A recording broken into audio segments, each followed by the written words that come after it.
प्रिय विद्यार्थियों, हर घर पाठशाला में आपका स्वागत है। आज का विषय रहेगा भारत के औद्योगिक प्रदेश। तो आओ हम जानने का प्रयास करें। प्रिय विद्यार्थियों, सबसे पहले जानना बहुत ज़रूरी है औद्योगिक प्रदेश होते क्या हैं। उदाहरण के लिए एक छोटे से क्षेत्र में या एक बड़े से क्षेत्र में अलग अलग तरह के उद्योग जब साझी मतलब एक दूसरे की आवश्यकताओं को पूरा करने के लिए इकट्ठे स्थापना करते हैं, उस एरिया को औद्योगिक प्रदेश कहते हैं।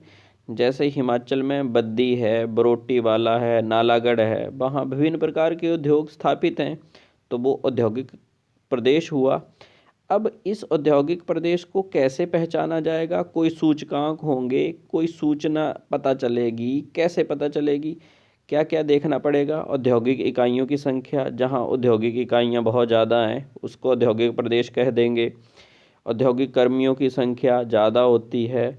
उद्देश्यों के लिए शक्ति के साधन चाहिए, बिजली चाहिए, कोयला चाहिए, वो सारी चीज़ें इससे जुड़ी हुई हैं।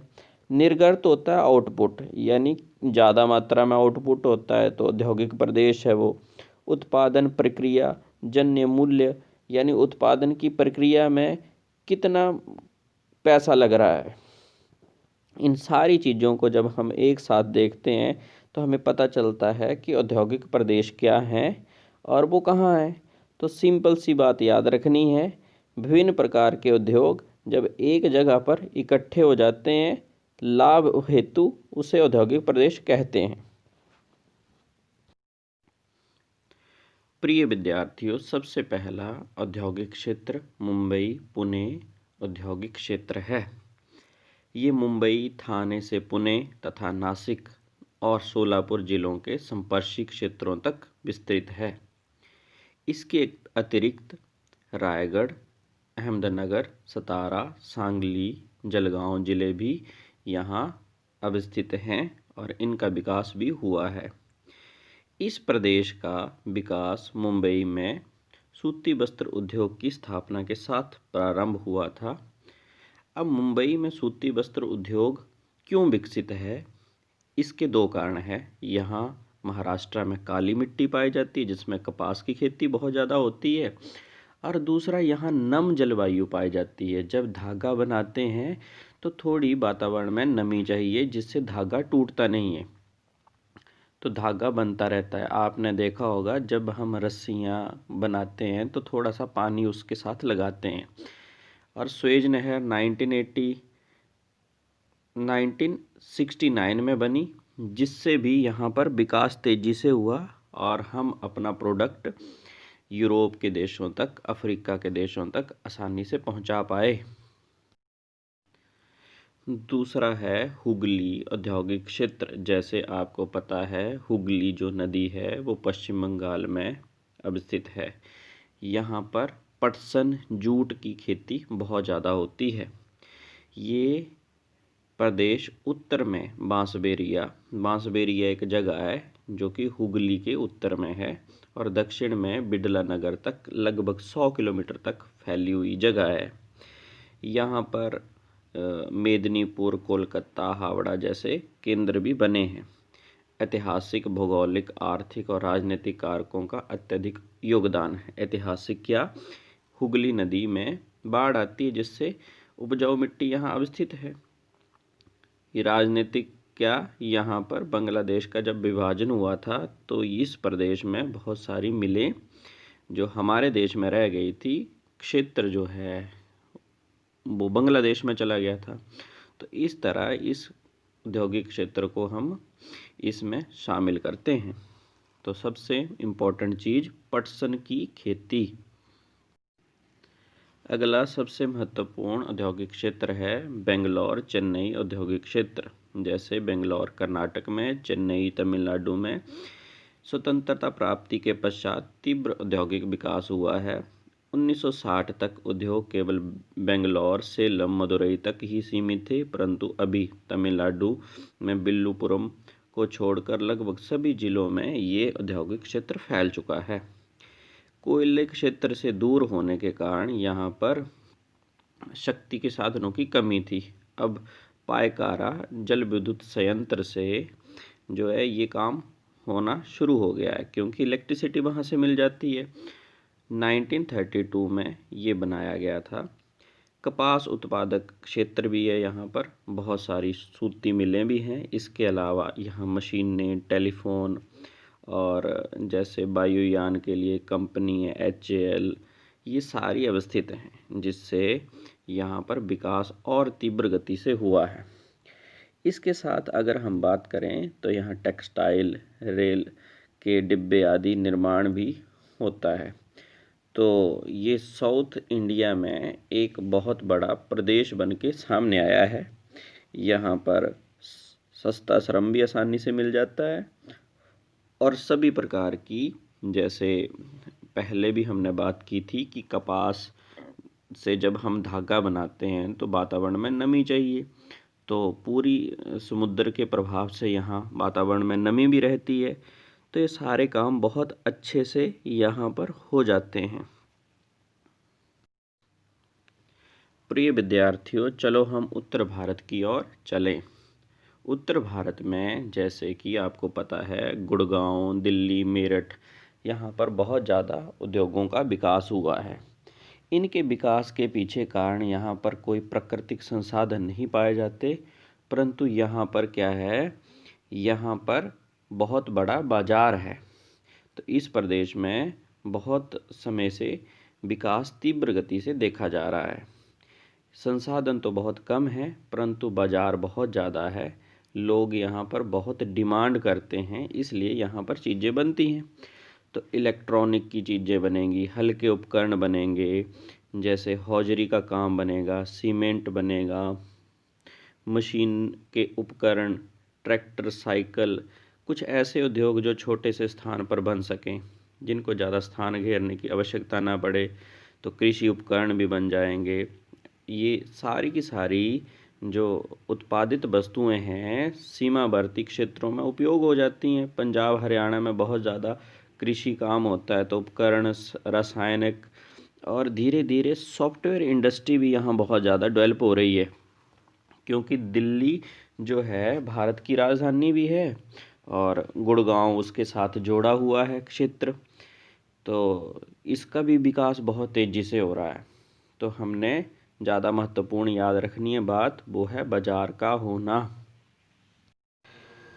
प्रिय विद्यार्थियों, आओ हम दक्षिण भारत की सैर करें, जिसमें विशाखापट्टनम, गुंटूर प्रदेश शामिल हैं।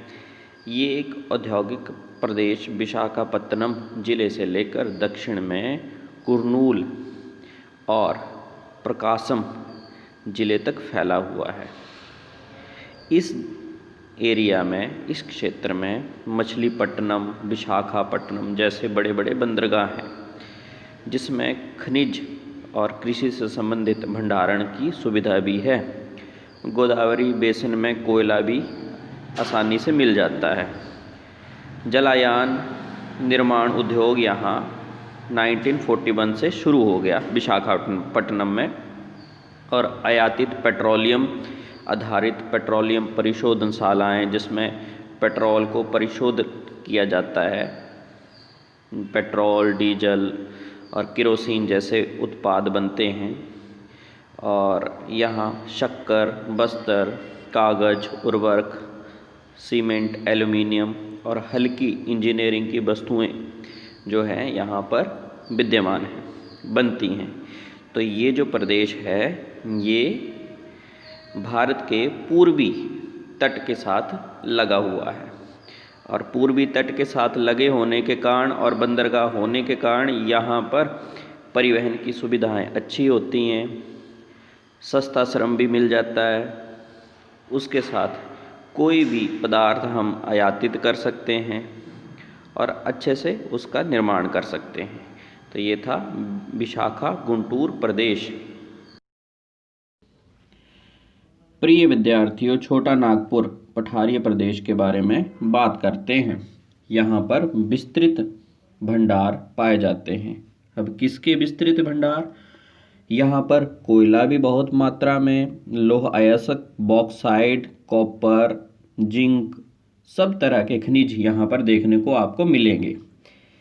तो यहाँ पर बहुत बड़ी मात्रा में उद्योगों की अवस्थिति है। इससे पहले ही पता चल गया होगा आपको कि कच्चा माल इतना ज़्यादा है तो उद्योग भी बहुत ज़्यादा मात्रा में यहाँ पर विकसित होंगे या अवस्थित होंगे। यहाँ पर लौह अयस्क से लोहा उत्पन्न होता है। स्टील बनाने के बहुत सारे जो फैक्ट्रियाँ यहाँ पर बनी हुई हैं, जिसमें जमशेदपुर, बर्नपुर, कुल्टी, दुर्गापुर, बोकारो, राउरकेला जैसी भी बहुत बड़े बड़े उद्योग यहाँ पर अवस्थित हैं। तो भारत की रीढ़ की हड्डी इस क्षेत्र को कहा जाए तो इसमें कोई दो राय नहीं होगा, क्योंकि विस्तृत मात्रा में बड़े बड़े उद्योग यहाँ पर जो है हमारे देश में स्टील उत्पादन करते हैं। और आप इस बात से परिचित ही हैं कि स्टील किसी भी देश की रीढ़ की हड्डी होता है। जिस देश के पास जितना ज़्यादा उत्पादन स्टील का होता है वो देश उतना ही मजबूत होता है, क्योंकि विभिन्न प्रकार के उद्योगों में, फैक्ट्रियों में, मशीनों के निर्माण में स्टील का प्रयोग किया जाता है। यहाँ तक कि बर्तन बनाने में, रोज़मर्रा के प्रत्येक काम में आप देखें आप स्टील का कितना ज़्यादा उपयोग करते होंगे। प्रिय विद्यार्थियों, इसके बाद हम कोल्लम तिरुवनंतपुरम प्रदेश के बारे में जानते हैं। ये औद्योगिक प्रदेश तिरुवनंतपुरम यानी केरल की राजधानी, कोल्लम, अलवाय, एर्नाकुलम और अल्पपुझा जिलों में फैला हुआ है। जैसे कि आपको पता है केरल में हम मसालों की जो हमारा गार्डन है, स्पाइस गार्डन ऑफ इंडिया भी कहते हैं केरल को।